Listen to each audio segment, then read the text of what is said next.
guys, I'm about to start my skincare routine, but a few days ago I did a video on short contact therapy. Coming in with my Aveeno cleanser per usual. Short contact therapy is a way to introduce an ingredient into your routine that is otherwise irritating, like benzoyl peroxide, a retinoid.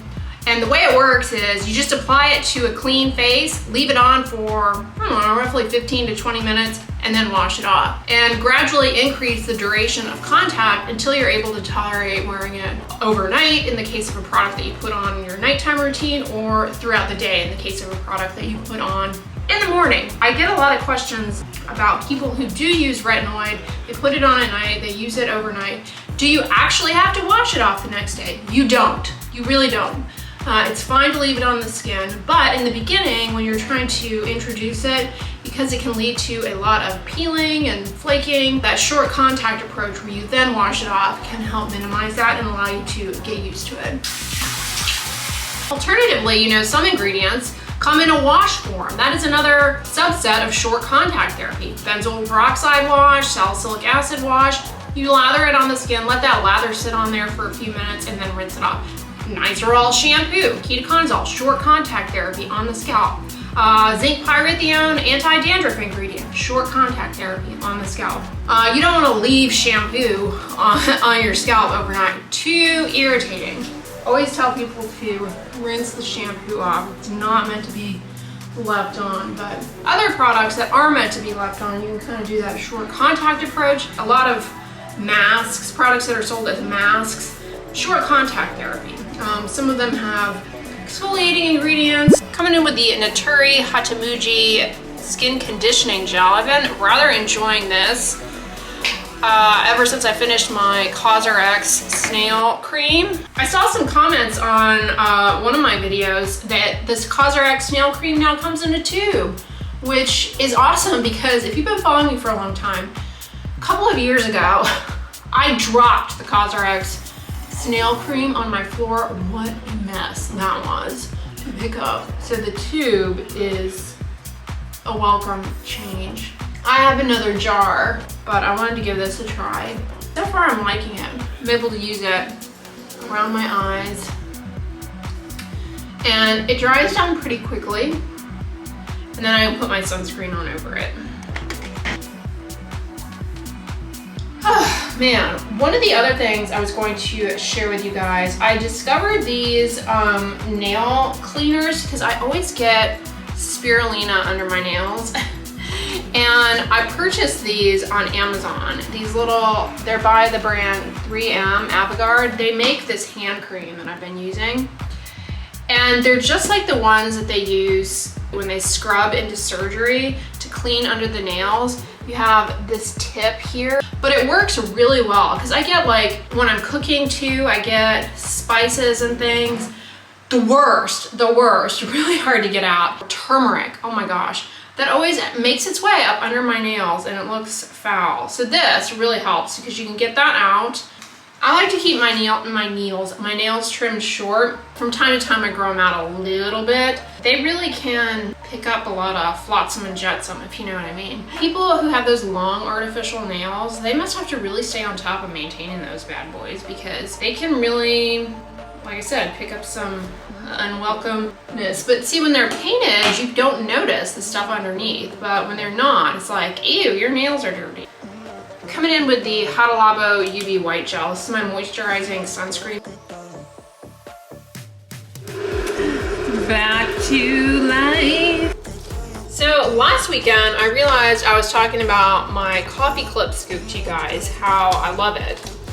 But then I realized I can't find it anymore. The Bialetti one, they have a ton on Amazon, like this on Amazon, but not the Bialetti brand. There's always an escapee or two.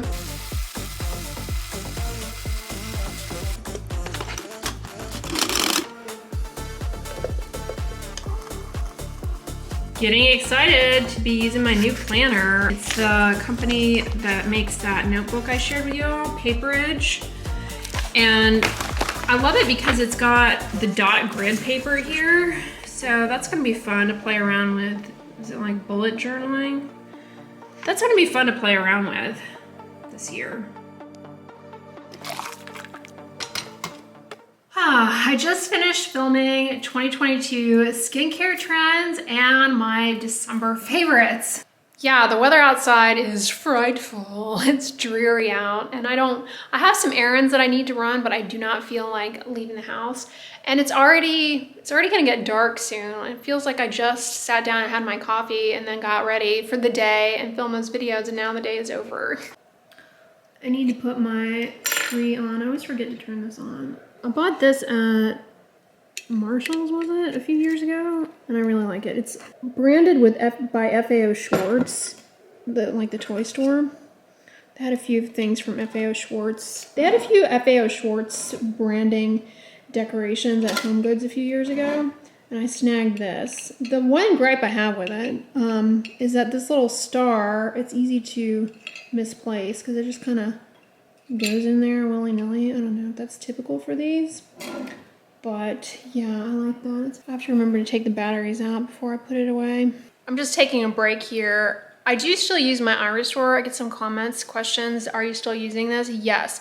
I've been using this for, what, 2-3 years now, and I do see a difference, honestly, in my hair. I have less shedding overall. This is meant, though, for androgenetic alopecia, pattern hair loss, in either men or women. And the way it works is through photobiomodulation.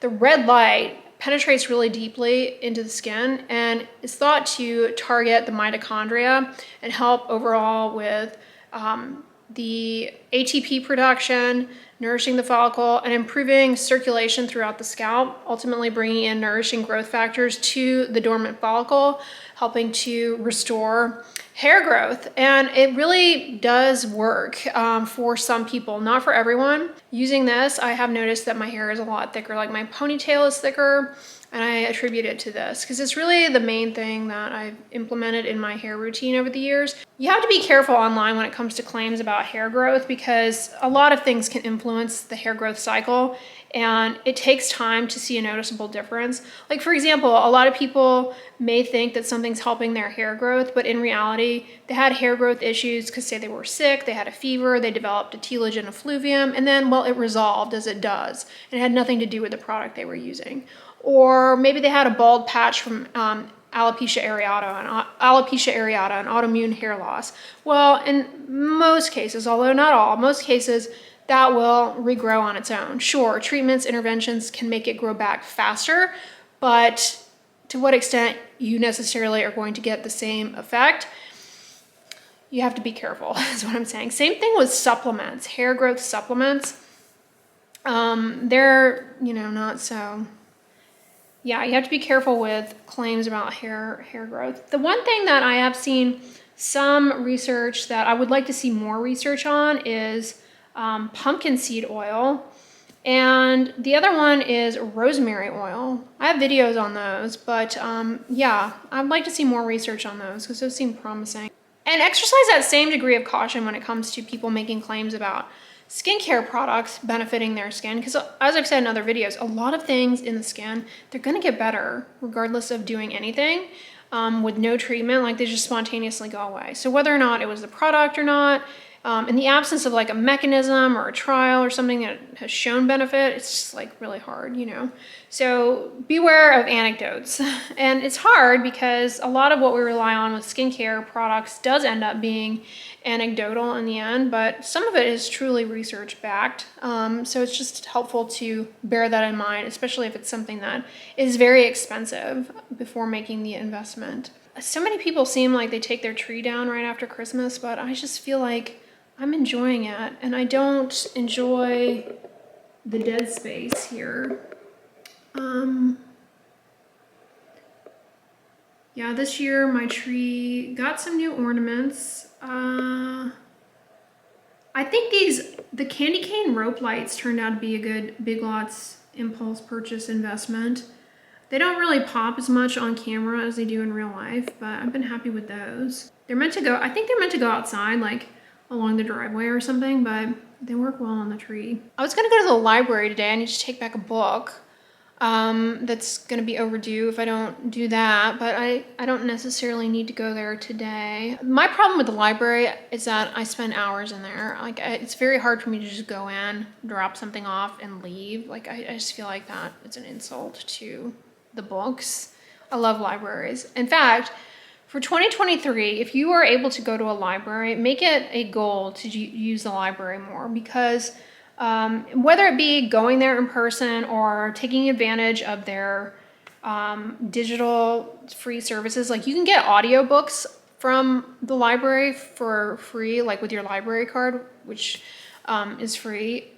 And you can get movies. I mean, the library, if it's been a while since you have used the library, definitely make it a goal for 2023 to use your library more, because I swear it's going to be one of those things where if we don't use it, we're going to lose it. That's my biggest fear in life, is that like libraries would go away. I mean, I imagine they won't all go away, but like public libraries that you can just go and get books and stuff to read for fun, I fear that one day that those will go away.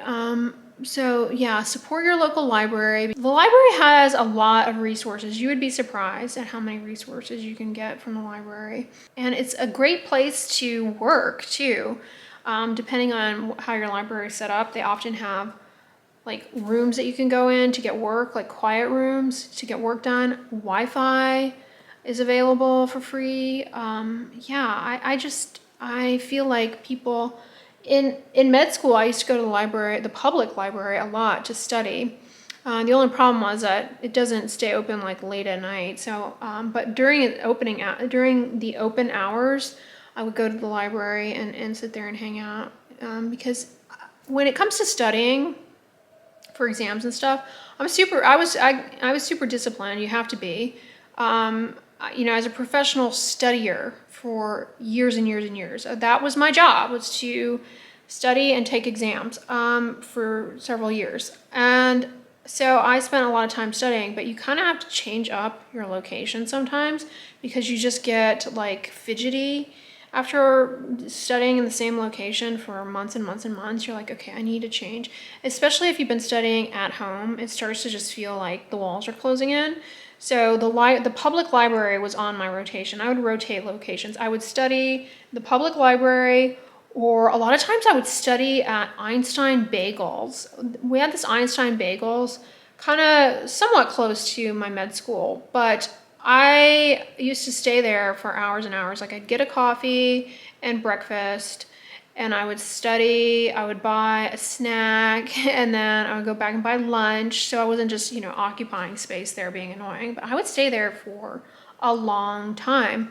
They had these couches, they had a fireplace, and I'll never forget one time, I was there really early in the morning. That was the other thing I liked about studying at Einstein, is that they open really early. They would open really early. So I'd get there really early in the morning and have my breakfast or whatever and start studying. One time, because it was in Colorado, there was all of this snow, and I went out and I had a flat tire. I was like, oh my gosh, all this snow, and I've got to deal with a flat tire. Fortunately, I was able to have it repaired, but they let me stay there like pretty much all day because I had the flat tire issue, and I thought that was really nice. So yeah, I owe a lot of my medical education to the friendly folks at Einstein Bagel for allowing me to stay there, because I know it can be annoying, like, to have people come into an establishment and just like take over with studying and stay there all day. But I would actually make it a point to buy things. I ended up spending a lot of money there, come to think of it, but it was well worth it, because their coffee was actually, I haven't been there in a while, but they had this coffee, it was like a vanilla coffee. I'm not a huge fan of flavored coffees, and coffees from establishments that you don't make yourself, they can be hit or miss. Like Starbucks sometimes can really screw it up. But Einstein was consistently good coffee, and you got free refills. They also had tea that you could drink. Nice people watching, a pleasant environment, no obnoxious music. Well, hey guys, I just hopped out of the shower. I'm all moisturized, doing my Pyeongkang Yule black tea eye patches that I got in one of the advent calendars. I've been loving these bad boys. I'm telling you, Pyeongkang Yule is a favorite. This hand cream, speaking of favorites, it's amazing. It's Cavalon 3M brand. It's a dimethicone hand cream, but it's really good for not only the hands after hand washing to reduce water loss, but it's also been really great. Like, I forget to moisturize my wrists, like this area. It's a dimethicone based skin protectant, so helpful for reducing water loss and preventing irritating things from getting in, which you're most vulnerable to after, when you're washing your hands a lot. But it's kind of more fast absorbing, less greasy than, say, straight up petrolatum. It also has mineral oil in it, and it's got coconut oil. So you guys are watching this and you're celebrating the new year. Happy 2023. My gosh, I'm still here in 2022 when I'm filming this. But one thing I want to share with you guys, when it comes to any resolution that you have or choice to make a new habit, one thing that will throw you off track and set you up for failure is if you spend too much time worrying about the opinions of other people. When you try and make a healthy lifestyle change, adopt a healthy habit, people are always going to chime in nonsensical commentary and try and make you feel odd about what you're doing, throw you off track. And you cannot listen to them. Well, of course, within reason, If somebody is voicing a legitimate concern, by all means. But I'm telling you, people are gonna try and shame you because, I don't know, maybe you are trying to give up something that is not particularly helpful to you. You're prioritizing your mental health over committing yourself. Well, maybe you want to prioritize getting good sleep and you have decided that you're not going to overextend yourself and you're going to put more boundaries in place. People are going to shame you for that because, it's like, oh, why not? Why not? You just have to accept the fact that you don't need them to accept what it is that you're doing. And it's ultimately intended to improve your life. The immediate gratification of giving into what someone else wants you to do and kind of getting them to shh, it's not long-lasting gratification. Whereas if you can adopt a healthy habit, a new routine that serves you, makes you better able to get rest, be a happier, healthier, more well-rounded person, well, you're going to then be able to better serve the people around you. And that is going to be far more gratifying than that little mosquito buzzing around you. Another situation is say you want to give up alcohol, which I am your cheerleader for that. Not because I think alcohol is necessarily something that should be demonized, but I think it gets too much of a pass, and people fail to realize how toxic it actually is. And if people realize that and stop drinking as heavily as they do, our society as a whole would be much better off. But if you decide you want to give up alcohol, people are gonna give their comments. Either they're gonna be like, oh, you're no fun anymore. Like, really? If people think you're only fun because of alcohol, then just find a new group of people to hang around with, because this is just not gonna work out. If you need to be inebriated or having a buzz in order to be enjoyable, well, that's not true of you. That's just true of how they need socialization, which is dysfunctional. Anyway, that's my opinion, at least.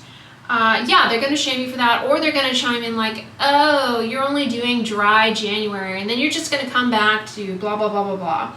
And no, think of dry January as a stepping stone to a complete lifestyle makeover in terms of your relationship with alcohol, if you choose to give it up. It's really, the goal is to help you open your eyes to how maybe it's having a negative effect on your life. So don't let people tell you that your resolutions, the things you want to change in the new year, that you're just going to fail, and that they're not going to be things you're going to stick to long term. I hate it when those articles come out and they're like, the majority of New Year's resolutions, they fail, blah, blah, blah, blah, blah. It's like, okay, well, this person, whoever is writing these articles, they're too focused on perfection, like having to be perfect and maintain the resolution indefinitely. It's not really, they're failing to realize that the behavioral change, the habit, it provides you insight into yourself, and you grow from that. It's really easy for me to sit here though and tell you guys that, but I fully understand how difficult it is in the moment to shut people down. But practice in front of the mirror some one-liners to just get people to that, you know, within reason, of course, that are polite. You don't need to be rude to people. I really wish people would stop shaming people for their sleep habits. I swear, let's make it a resolution moving forward that we're no longer going to shame ourselves or other people for sleep. Honestly, if you go to bed, I don't care what time you go to bed, you know, if that's when your body wants to fall asleep, go to sleep. If you wake up, you know, don't give yourself a hard time for oversleeping, because it makes no sense. You know, this book that I'm listening to, Why We Sleep, it's made me realize that we are the only species, humans are the only species that willingly deprives ourselves of sleep. One of the most fundamental needs of our brain and our body. It's like bizarre. Do you shame people for taking an extra breath in? No, they need oxygen. Like, why we view sleep in the same way, it makes no sense to me. Anyway, y'all, I'm gonna wrap this vlog up here. I hope you enjoyed it, and I hope you're having a great start to 2023, a new year. Let me know in the comments what goals and things you're looking forward to in the new year. I love hearing these kinds of things from you guys in the comments, or reading them from you all. But if you guys enjoyed this video, give it a thumbs up, share it with your friends, and as always, don't forget, sunscreen and subscribe. I'll talk to you guys tomorrow. Bye.